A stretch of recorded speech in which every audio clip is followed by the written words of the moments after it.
Call. Please stand for the Pledge of Allegiance. I pledge allegiance to the flag of the United States of America and to the republic for which it stands, one nation under God, indivisible, with liberty and justice for all.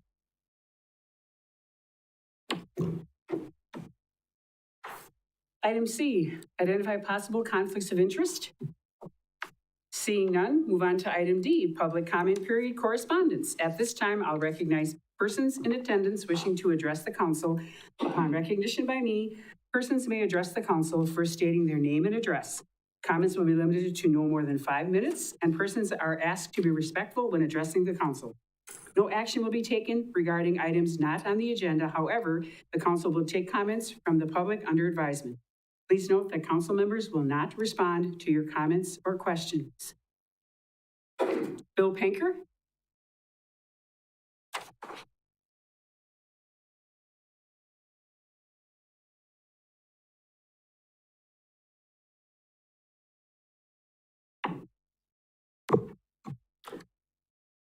Good evening, Bill Penker, 600 Sycamore Avenue. This evening, I'm representing the Police and Fire Commission. And on behalf of the commission, thank you to all of those who voted for the referendum. We greatly appreciate that. And some additional thank yous. Thank you to Tom and David from the Communication Department for their efforts in broadcasting the informational forums. Thank you, of course, to you, the Common Council, for placing the referendum on the ballot. And thank you to those who attended the information forums. And a special thank you to Alderman O'Reilly, who attended all of the evening meetings. We greatly appreciated that. And to all, the commission extends its great appreciation for your support. Thank you very much. Thank you, Bill. Any other public comments? Any other public comments? Seeing no other public comments, we'll go on to item E, approval of minutes from the March 25th, 2025 regular meeting. We have a motion by Alderman Stauber, second by Alderman Varsho. Any questions, comments? Seeing none, please vote.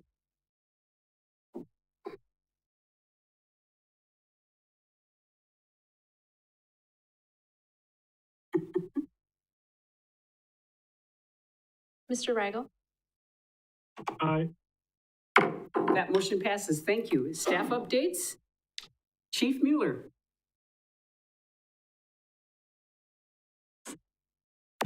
Good evening. I just want to take a second and say thank you very much for all your support. And throughout the entire process of the referendum, that was a big thing for our department and a big part for the city. That's definitely a win for all of us. That again is going to be a great thing for safety and getting those 2 personnel back. That's a good thing for our community. So I wanted to say thank you to the Common Council, thank you to the PFC, and also thank you to all the city staff that really helped. And again, for all the voters that came out, thank you for your vote. I really appreciate it. Thank you. Thank you, Chief Mueller. Item G, Mayor's comments. I have quite a few this evening. I'm going to start with the most important one, which is a proclamation for Ava Gardner. If you remember, we did one last year for this young lady because she took first at state. Proclamation, Ava Gardner captures her 2nd state wrestling title. Whereas Marshfield High School senior Ava Gardner's determination and perseverance led her to the 2nd straight state competition in Madison recently, while overscoring her opponents by a combined score of 56-1. Whereas Ava was going to let nothing get in her way. And whereas with friends, family members, teammates, and coaches behind her, she made history by earning a 3rd trip to WIAA State Individual Wrestling Tournament at the Kohl Center in Madison, despite suffering 2 shoulder dislocations during the state tournament. And whereas Ava will continue to serve as a role model for other female wrestlers, her siblings, and may even become a wrestling coach in the future. Now, therefore, be it resolved, I, Lois T. Strake, Mayor of the City of Marshfield, do hereby ask the Common Council and citizens of Marshfield to join in celebrating and honoring Ava Gardner's 2nd straight state wrestling championship title for Division I, 107-pound weight class by proclaiming today, Tuesday, April 8th, 2025, as Ava Gardner Day in Marshfield, Wisconsin, Eyewitness thereof, I have set my hand on this seal. Tuesday, April 8th, 2025, Lois T. Strake, Mayor.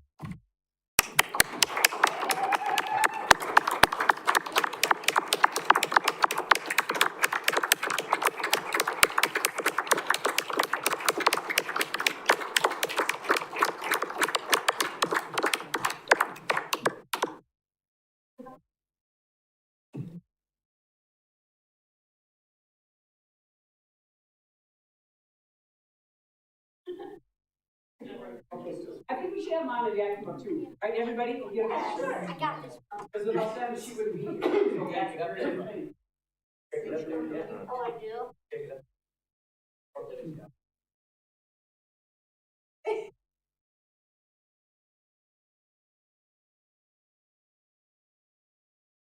Thank you, thank you.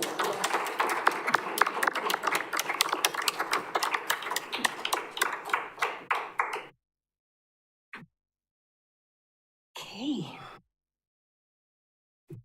Number 2, as it has been proclaimed already, Marshfield voters approved the public safety referendum firefighter paramedic position to be restored in January of 2026. Thank you, Marshfield, for the great turnout. 62%. I think we need to give ourselves a hand, everybody. Seriously, this is a huge deal for Marshfield. 62%. Thank you. Wood County, Wisconsin. This week is Tornado and Severe Weather Awareness Week. It's happening now. The dates are April 7th through the 11th. So if you hear sirens this week, you'll know why, that they're testing for tornado and severe weather awareness. The Marshfield Fire and Rescue Department received a certificate of recognition by the Corridell Stroke Program for excellence in performance, improvements for their stroke patient documents in 2024. Congratulations and thank you for all your hard work and dedication to the citizens and the city of Marshfield.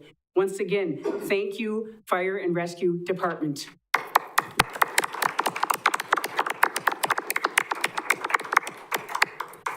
And last but not least, certainly not least, proclamation for Arbor Day celebration. Whereas 1872, J. Sterling Morton proposed to the Nebraska Board of Agriculture that a special day be set aside for planting of trees. And whereas this holiday called Arbor Day was first observed with the planting of more than 1 million trees in Nebraska. And whereas Arbor Day is now observed throughout the nation and the world. And whereas Arbor Day is observed in recognition of the importance of our Wisconsin landscape. And whereas it is beneficial to develop an awareness among our citizens of the role trees have played in our past, the present, and our future lives. And whereas Friday, April 25th, 2025, is recognized as National Arbor Day. However, many states observe Arbor Day on different dates based on the optimal tree planting times in their respective areas.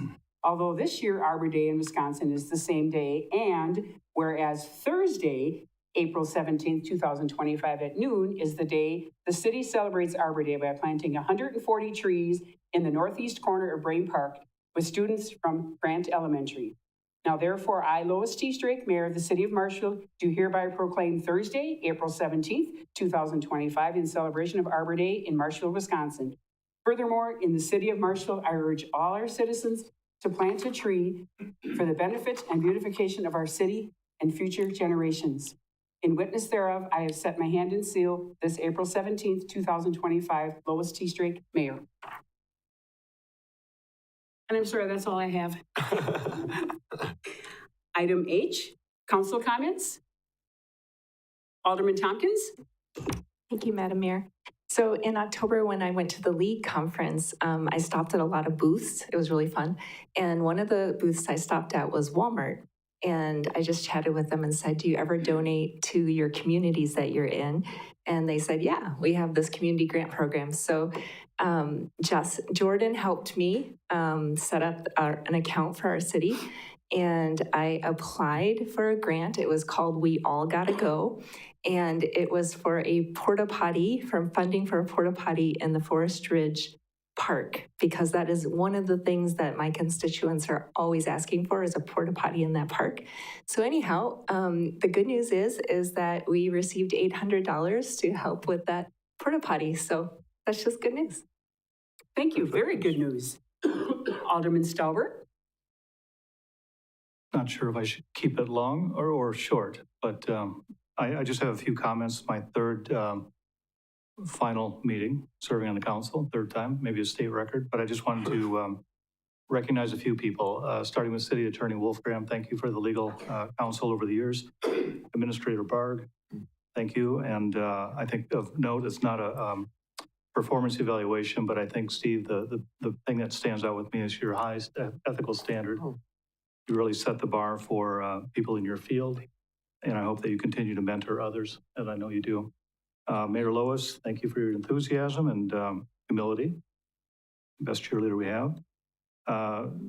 Clerk Jessica Schifferl. I said from day one, I'm not sure how you do it, but you do a fantastic job. You're always prepared, always organized, and I have the best seat in the house because I can never do wrong sitting next to the clerk. The collective body of the council, I would say that when I think about the 10 members of the council, 9 members, I would say that we're experienced, practical, compassionate, good use of common sense, efficient, creative, curious, disciplined, and dedicated.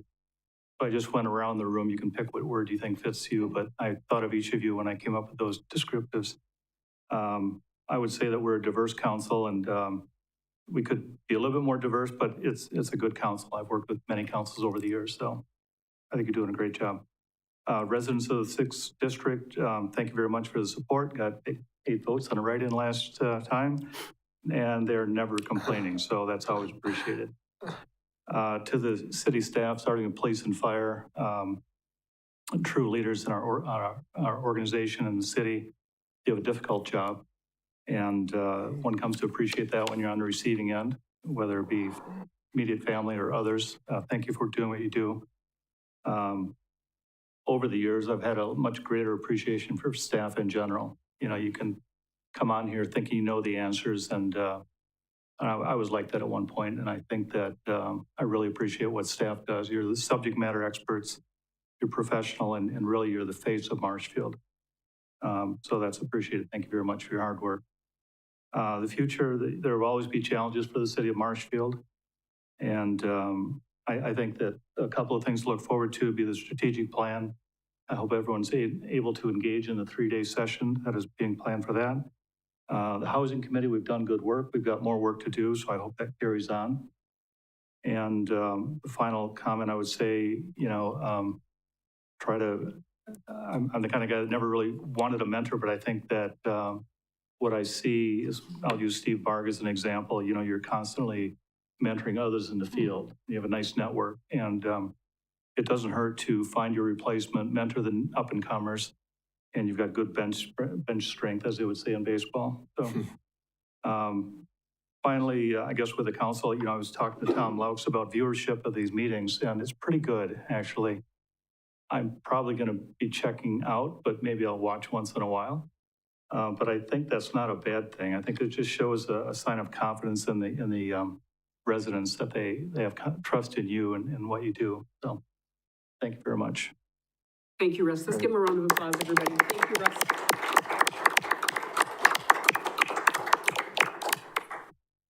Any other council comments? Seeing none, city administrators update. Thank you. Well, I'll start by thanking you, Russ. I don't think people realize, you know, what is involved when you get on a council. You know, some of you have been on a long time, some of you less amount of time, but what you go through with the meetings and the phone calls and making tough decisions. And you were here when I started in January 2011. You were on for those first few years, then you were off for a while and back on. And I've always found you to be a person who does thorough homework, lots of great questions, lots of investigation before you end up making a vote. And I appreciate that. So best wishes going on, and thanks for all you've done very much. Good news, we have a groundbreaking ceremony tomorrow in Yellowstone Industrial Park for Next Gen Agronomy. We're excited about that. That's our first building in the new TIF District 12. So it's pretty exciting. Look forward to having them on board. I want to talk a little bit about the scheduled meetings coming up. Again, I think I've done this in the past, but for next Tuesday, it's a little bit different. That once a year time when we pack a lot into very little time. The JL meeting has been moved up, I believe, to 4 o'clock because they've got some stuff on their docket that needs to be dealt with of some significance. And then it'll be 5:30 for finance, budget, and personnel. 6:15 will be the council meeting. That'll be the organizational meeting where we have the oath of office for everyone who was just elected. The mayor will make her appointments and those kind of things. And then the plan commission will be its regular 7 o'clock time slot, that being the third Tuesday of the month. And then the following meeting on the very next week, on the 22nd of April, just to remind you, not only is there the regular meeting at 6 p.m., but there's also a meeting at 5 o'clock. We're calling it an orientation meeting. The city attorney will be presenting some information about some of the basics that you need to know as a council member. For some of you, it'll be new. For some of you, it'll be a refresher, but good topics to make sure that you know the framework under which you operate as a member of this body. So again, that's 5 o'clock for the orientation, 6 o'clock for the regular meeting. And then I just want to give one shout out of my own as well. Kudos to the finance staff.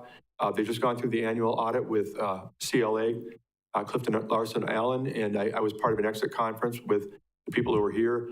They spoke so highly, Jennifer, of you and Jordan and your staff in terms of preparation and just all the work you did to get ready. They called it A1. We'll get the audit report here sometime in the next couple of months. It'll be presented to you. You could look at where we ended 2024 at, which will help you as we go into, the budget season and everything. But just wanted to make note that the tireless work that people do to get ready for those kind of things. And I'm sure they're not excited when people come and park themselves in the basement here for a week and ask millions of questions, but they did a great job. So just wanted to call that out. That's all I have. Thank you. Item J, reports from commissions, boards, and committees. Seeing none, consent agenda, and Steve has something to present first. Thank you, Mayor. I'd like to make some comments. This will apply to a couple items on the consent agenda, just to kind of clear things up a little bit. A little background, at the 31st of March Board of Public Works meeting, there were 6 action items on the agenda for recommendation to be approved by the council tonight. The minutes I put on your desk tonight with some highlighting to show the 2 items in question. They were items 6 and 9 on that agenda, but I believe they're items C and F under Board of Public Works minutes tonight. So here's what happened on those. They were items brought to the council, or to the Board of Public Works, for recommendation of approval to the council in terms of moving forward with contracting with certain companies. But in both cases, the staff called out very clearly that by doing so, you would be not in conformance with policy 4.800, which is the procurement policy that the city has. And I think I was called out both in the memo and in the presentation. Ultimately, after some discussion, the board agreed on both items to recommend approval to this body, but after review and approval by the city attorney. Subsequently, we sent that to the city attorney. He responded in writing on Thursday night. We talked about it with him on Friday morning in a conference call. I was with Jennifer and Josh as well. And ultimately, out of that conversation came the plan to bring it to this body. And it's on the agenda as bullet points under the minutes. It could have been separate items. Either way, it's going to end up with conversation, I'm guessing, from members of this body. But what happened was, there's questions, I think, about what the review process was. So when you send it to the city attorney, what's the review? 2 things come to mind. Number one is he reviewing the rationale for whether or not there was substantive reason to grant a waiver to policy 4.800. And the other is whether or not the contract that's being contemplated is correct in proper form and if there's any problems with that document.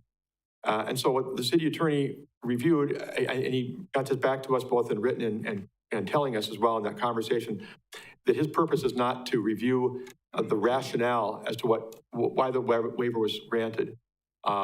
He did comment to us, make it clear that it should be brought to this body tonight and called out specifically that if the council approves one or both of these items, that they are consciously waiving policy 4.800 in that decision. But his main purpose was to review the contracts, and he did make a couple comments on those that were being looked at as to whether or not those were appropriate or if he saw any problems with that. So I just want to clarify that that's how we got to where we are tonight. You see them as bullet points under the Board of Public Works minutes. You can pull off one or both for discussion as part of the consent agenda.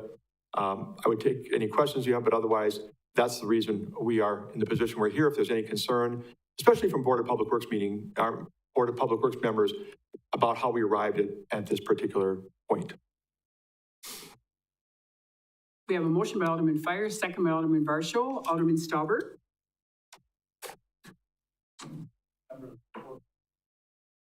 As a member of the Board of Public Works, what went through my mind was who could actually provide these services, the proprietary materials that were being used, and also distribution constraints specific to the data collector.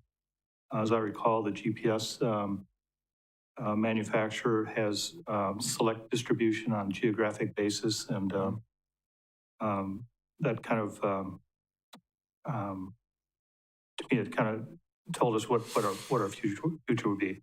The main component of that model of GPS was really defective, and the idea of scavenging it from another community was highly unlikely. That's the key component. So I had no problem supporting the two motions, and also knowing that City Policy 4.800 is under revision. So we'll see that again soon. Coming back. Hopefully. Alderman O'Reilly? Thank you, Mayor. For me, this has been a very frustrating process. Our procurement methods, from what I understand, are all under revision, and there's going to be some stuff coming forward to it. But again, I will not support these because we are not following a policy that was put in place. It's been an ongoing issue. This has been brought up well over a year ago, and here we still are with nothing done. So I cannot support it at this point, and I understand if people can, but we have issues with this that have not been addressed to this point, or possibly are being addressed, but we as a body have not seen it, and it's been way too long, in my opinion. So I will not be supporting this tonight.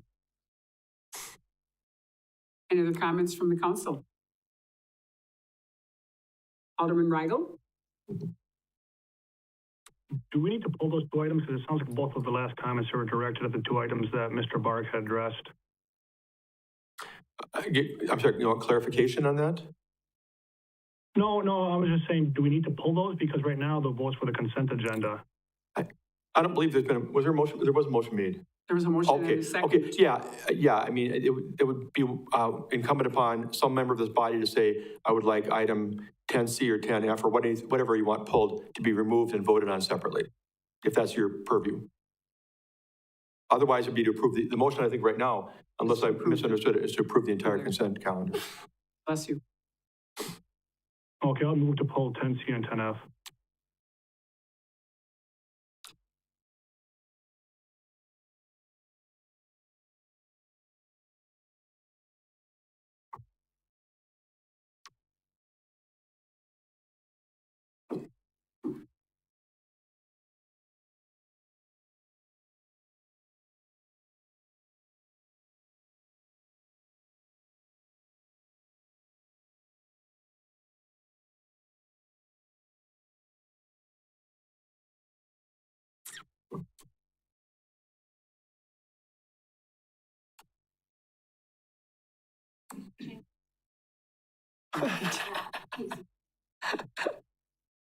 Didn't jump.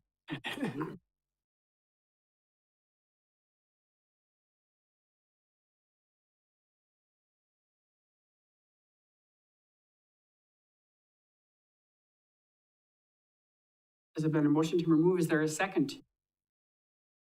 Alderman O'Reilly, any other comments, questions?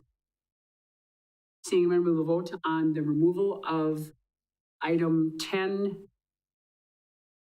I'm sorry, 10F. But do we first want a motion to approve the others or not? We already have one, don't we? we have a motion and a second to approve the Yeah, others, right. but do we have to? So we have to do the amendment first? Okay.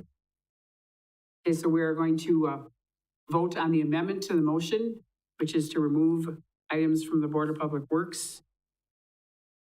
Do we want to do them separate or together? What is your feeling? Okay. Okay, all those in favor of supporting this amendment, please vote. Or no? Mr. Weigel? Aye. That motion passes. Now we go back to the original motion. Alderman Fire, who made the motion, and Alderman Varsho seconded the motion. Any other questions, comments? Seeing none, please vote. Mr. Weigel? Aye. That motion passes. Thank you. Okay, so we have action on items removed from the consent agenda, if any. So what is the action we need to take on this, on these two?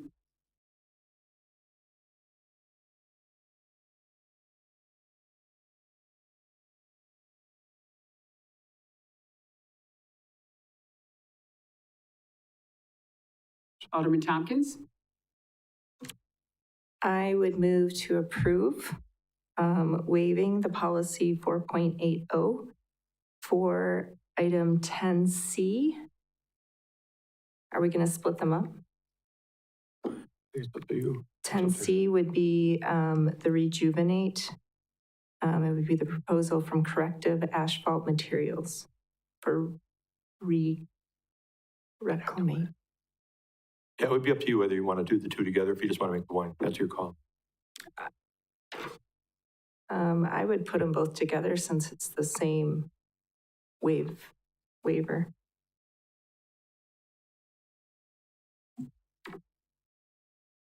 And a second by Alderman Giles. And you're in agreement, Alderman Giles? Any comments, questions? Seeing none, Alderman Tompkins? I do have a question. So I'm just wondering, I apologize, I didn't watch that meeting. I'm assuming that from what Mr. Stahlberg said that, you know, there was some pretty tight parameters of who could actually provide these services, but I'm just wondering if you could brief the five of us who are on budget, finance, budget, and personnel. Sure. The GPS in particular, there's one vendor that covers the entire Midwest. I think they're truly based out of Indiana. And that's who we've gone through for our equipment purchases we've had Trimble equipment. That's the brand. We've had that for decades or more. I think the piece of equipment we're replacing is over 10 years old. So that's who we went through. We need to maintain compatibility with other survey equipment and the ability to share files back and forth with contractors. That's why they were selected. So you want to stay with the same brand because it's compatible with everything you have, and there's only one vendor in this area that sells that brand. Is that correct? In fact, I've dug deeper since that meeting. We were told by that vendor they were giving us WISDOT pricing. So I dug a little deeper. WISDOT has a contract with VendorNet to solicit the best prices, and we matched those numbers. So that wasn't mentioned at the meeting. I found that out since, but. And then item 10F with the rejuvenate. The Reclamite is a product we've used for, I don't know, 4 or 5 years, I think. I'm not entirely sure, but again, they're the lone provider in this area. In fact, they're from Illinois, but that product is something we chose whenever we began this, and they are the sole contractor to provide that product. There may be others, but we're worried and don't know, I guess, at this point, how compatible they are, and didn't feel a compelling enough reason to switch. So it's not a matter of other people who will sell this product. There's only one vendor that sells the product that you are used to using, that you've had good results on. Is that correct? They're the lone contractor to apply that material. To apply it. Okay. Yeah. Okay, thank you so much. Alderman Weigel? Thank you. Just briefly following up with that, I know you said that was the only provider, basically the only option. Do we have that in writing that they're the only ones? For which item? Both items you said, Andy? Yes, both. I know for a fact that Seiler is the only dealer of Trimble equipment for our area.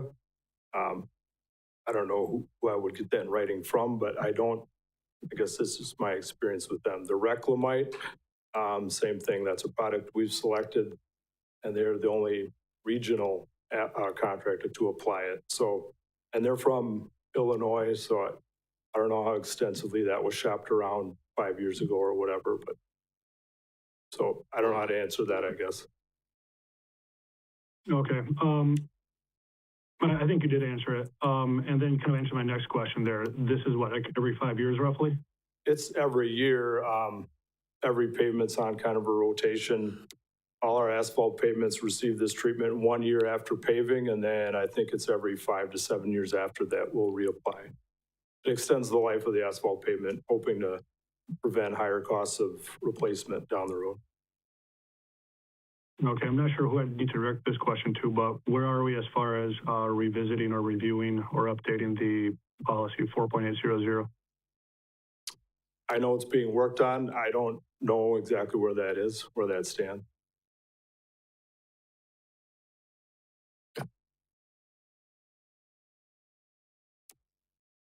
So I have, in doing my research, there's a lot to procurement. I have submitted, at this point, I've decided to, instead of trying to make one comprehensive policy that's kind of been delaying the whole process, I've begun to break it apart.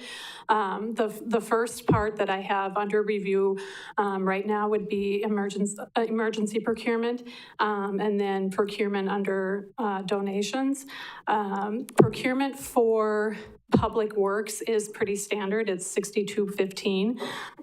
So I won't be breaking that out separately. It's the rest of the items that I'm trying to come up with a sort of comprehensive program that is understandable and meets the needs of competitive procurement that can be handled by staff. Right now, our policy is rather confusing.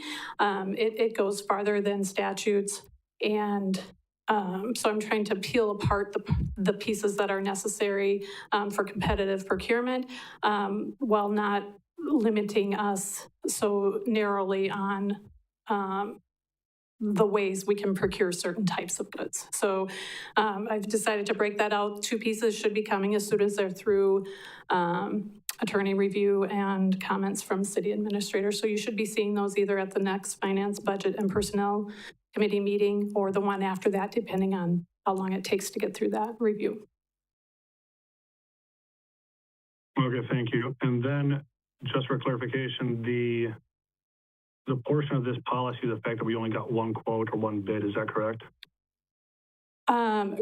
Correct. That can be addressed in either policy. It's not addressed in the 2 I'm putting forward at the moment, but it will be addressed under the public works procurement and then other goods and services that are not public works. Okay, thank you. Alderman Stauber? Oh, I'm sorry, Alderman O'Reilly? Thank you, Mayor. The 2 items that we're talking about, first, the GPS. There was some of that information that did not make it to the Board of Public Works for doing a little investigation on that. But if we're looking at the, what is it, WISDOT you mentioned or whatever, rather than going directly in the future, I think that may be our best bet is to go to them and deal with it directly, which would encompass everything and cover the policy. The Reclamite one doesn't sit well with me. The main reason is I know we've used this product, we've had good luck with it, but if we keep that mindset, we will never buy another product. And products change and they develop over the years, and you get to a point, you see in a lot of state projects and stuff that you always allow the equal to. And when you talk about whether the adhesion is going to cause a problem or not, I completely understand that. But that's where the warranties come into place, and they would have to replace it at their cost. But you're stifling the industry when you don't give opportunities to other manufacturers that do this stuff. So from my perspective, I think the only logical approach is to open these things up. And, you know, sometimes you might get bit, but you may get a bad batch of Reclamite too. So it's, I don't know, I just think it's a responsible way to deal with it, and also explore new and upcoming innovation that happens in that process. Alderman Stauber? I agree with Alderman O'Reilly. The adhesion was something that I recall from the Board of Public Works meeting. And the way I understood it, we in effect be a lab rat for any new product on top of the Reclamite. So I would challenge the Director of Public Works to, when the specification is written as Reclamite or equal, I would challenge the or equal specific to adhesion. And if a competitor to Reclamite is out there, they most likely have that data. And I think it'd be good to bring to the Board of Public Works so we know what we're getting into next time. Thank you. Alderman Weigel? Thank you. Just remember one more question. In the event that this does not pass, what's the impact?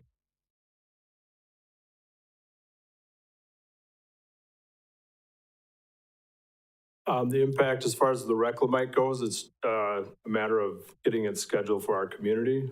I imagine we have a proposal on the table from them. I imagine if we delay this, it may delay when that happens. It may, this is just speculation, but it may not even happen this year, possibly.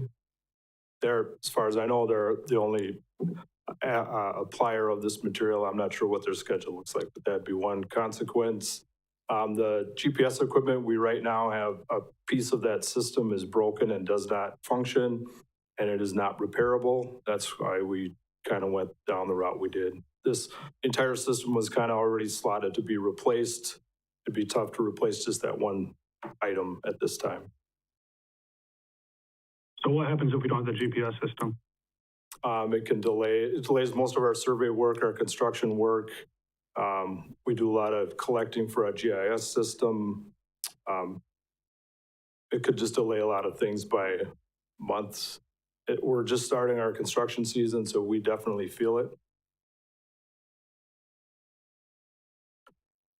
Okay, thank you. Yeah, I just want to add before the vote, I definitely appreciate and respect Councilmember O'Reilly's concerns, and I can understand your frustration as we try to get to a better place on this. Jennifer's working hard to get us there. She's done a lot of work trying to pull together some ideas.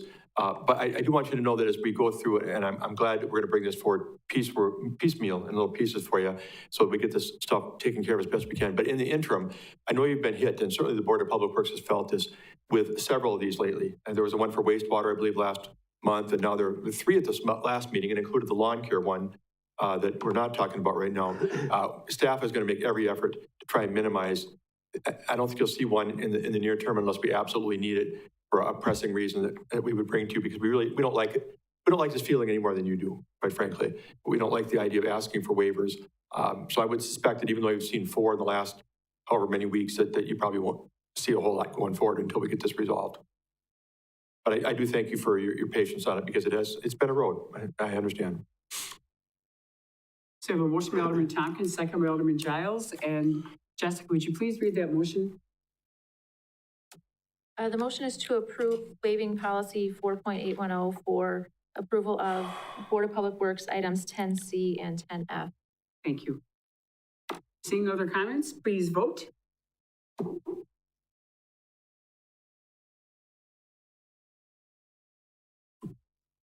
Mr. Weigel? Abstain. That motion passes. Thank you. Item M, request to approve budget resolution number 07-2025, increasing the public safety fund operating supplies expense account by $25,000 and the state grants over revenue account by $25,000 in conjunction with the city's acceptance of a state forestry grant presented by none other than Josh Moritz, and he is not with Park and Forestry, but he is going to make this report because Justin is not here this evening. Okay. We got one on Steve. Yes. Yeah, Justin asked me to present this tonight. I'm literally going to read you his memo. I am aware of the program. So the purpose of this memo is to seek approval of budget resolution number 07-2025 for Wisconsin DNR Urban Forestry Grant of $25,000 for ash tree removal and tree replacement program. In the fall, upon approval of resolution number 2024-42, City Forester Mark Riskevich successfully obtained a $25,000 urban forestry grant from the Wisconsin DNR to support tree planting initiatives. This project addresses the critical need to ease the impact of emerald ash borer. This winter, we removed 75 ash trees from public boulevards. These removals that occurred this winter were necessary due to the prevalence of emerald ash borer, or EAB. We have removed 742 trees and planted 581 trees since June 17th of 2019. This grant and future tree planting project will help address this disparity. On March 17th, the Board of Public Works approved the bid from Legacy Tree in the amount of $21,700 for the planting of 62 trees along South Central Avenue, Adler Road, and East Veterans Parkway. Residents getting new trees will receive informational door hangers on urban forestry and benefits of trees. A citywide news release and social media post will raise awareness about emerald ash borer and tree care. This project and grant will enhance our urban canopy, promote biodiversity, and educate the community on sustainable tree management. The recommendation is request to recommend council approval of budget resolution number 07-2025, Wisconsin DNR Urban Forestry Grant of $25,000 for ash tree removal and tree replacement program. We have a motion by Alderman Coran, second by Alderman Stauber. Alderman Stauber? And point of clarification, because I was asked today by a resident, any ash trees that are in the terrace will be removed, stumps ground, and replacement trees at no cost to the resident, correct? Right, these are city trees. We've been under an ash tree removal program for a while. These are specifically being planted as replacements to those. Thank you. Any other questions, comments? Seeing none, please vote.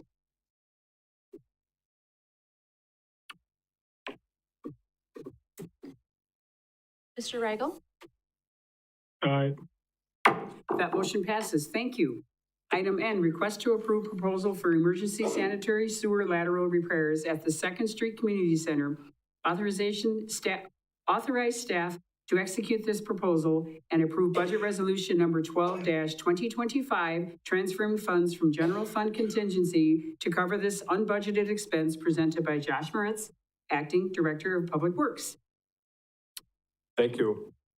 So it was recently discovered that the sanitary sewer lateral at the 2nd Street Community Center is broken just outside of the building and leaking.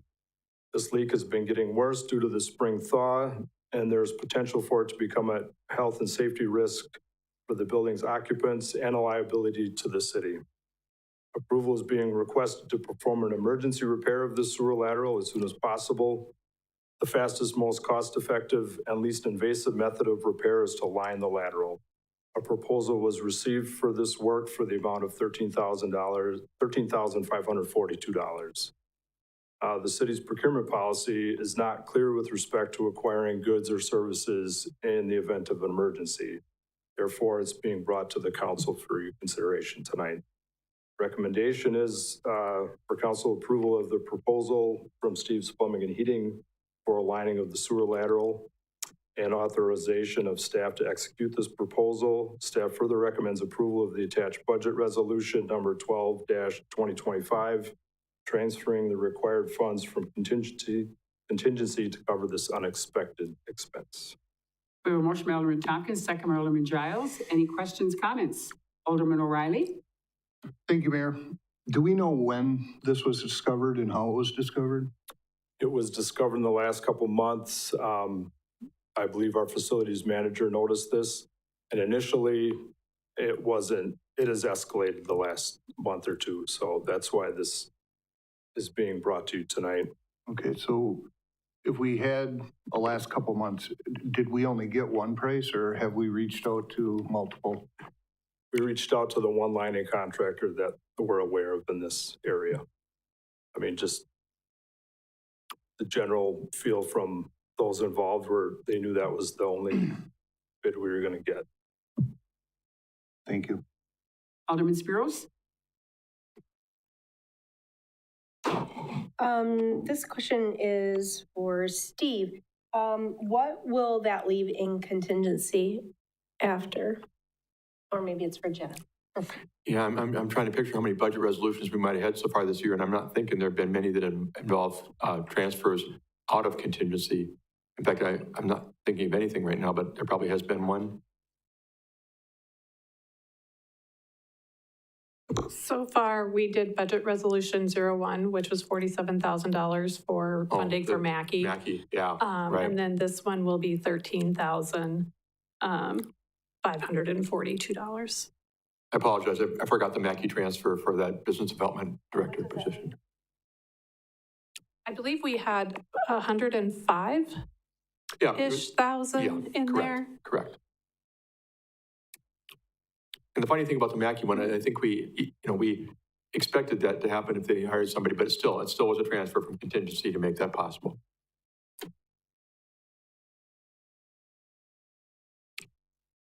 Any other questions, comments? Alderman Fire? I know for a fact that Josh said it was been 2 months. I know that they've been trying to find out where the leak was. It showed up first in the bathrooms in the building, and they couldn't figure out where, when, and how. So it's been worked on for about 2 months, and I think when it started to thaw is when we found out where the break was. So it's not something that they knew in 2 months. They just couldn't find out where the break was. Right. Because for a while there, the bathrooms were, now they're shut down completely because that's where the problem started. Started inside the building, or it was flowing back into the building, and we couldn't figure that out, and they finally realized that it was after the frosted. That's usually how it goes. They don't show up till the frost comes out. Yeah.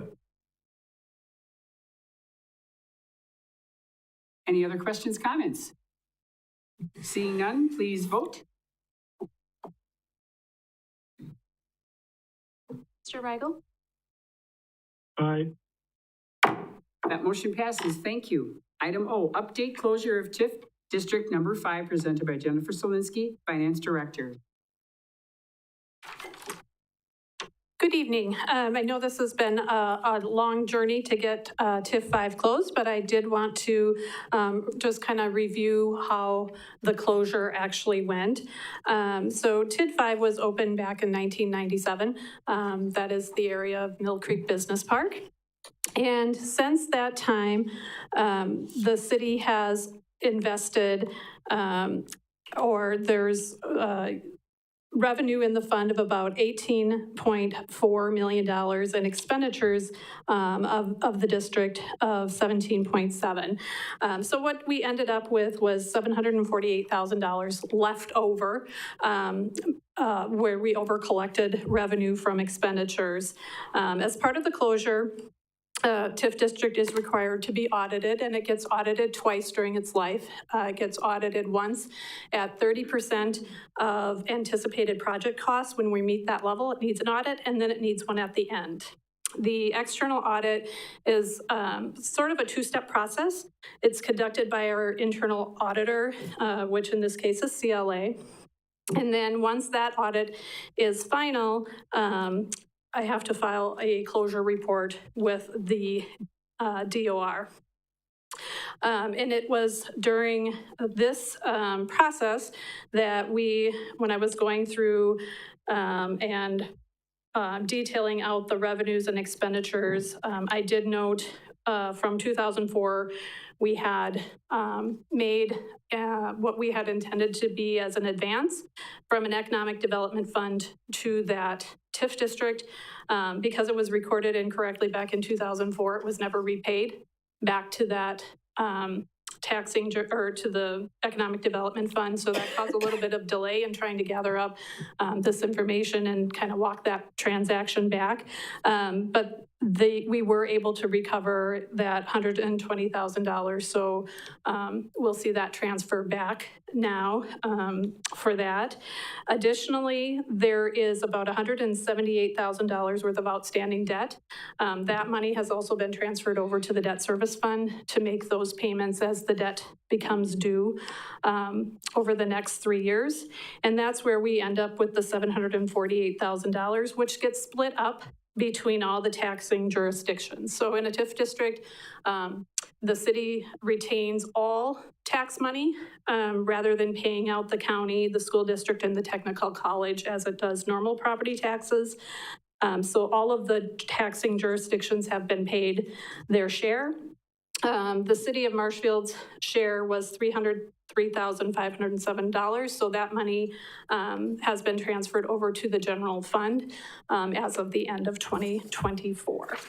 So with that, I would take any questions you have. about the closure of that TIF district. Alderman Tompkins? Thank you. Okay, so we over collected, so then we had to give the money back to the right entities. Correct. And the 300K that we gave back to the city, did that go back into our general fund? Correct. Okay. And lastly, are we thinking of applying for the one-year extensions for the affordable housing? We did that. Oh, we already did that for this And one? that money was transferred last year. Okay. Yeah. That was roughly $400,000. Yeah. We created a brand new fund. So that money is sitting in that fund. That's the $430,000 we've talked about at some of the housing committee meetings. Yes. That's already in the bank, so to speak. Any other questions for Jennifer? Thank you, Jennifer. Item P, suggested items for future agendas.